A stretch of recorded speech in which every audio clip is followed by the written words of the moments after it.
The fisherman throws his nets. At night, when he eats, he sits alone.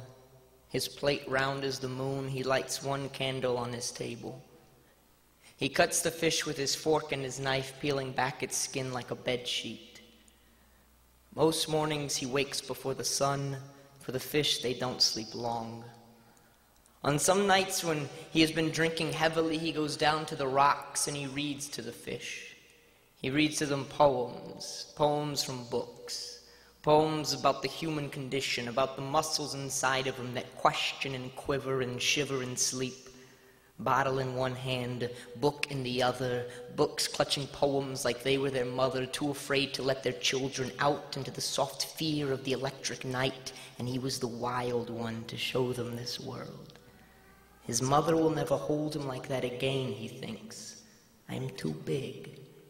Book in one hand, bottle in the other, while the storms flock behind him like gathering, ballooning corpses. He screams these poems, screaming out the words like they were teeth he no longer needed or cared for. He slurs his screams like a drunk preacher cutting a rope, picking up poems like they were stones to fling at the foot of God's throne, hurling word after word after word, waiting for some door in some black cloud, but nothing happens.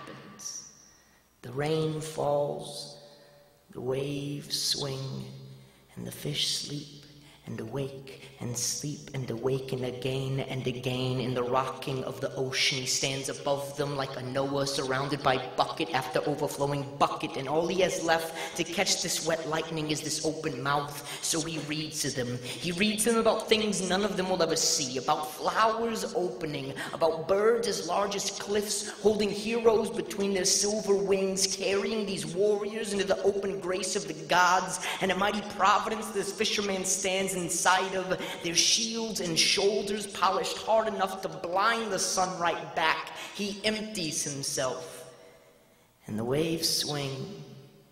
He goes home, falls into bed, sleeps all the next day.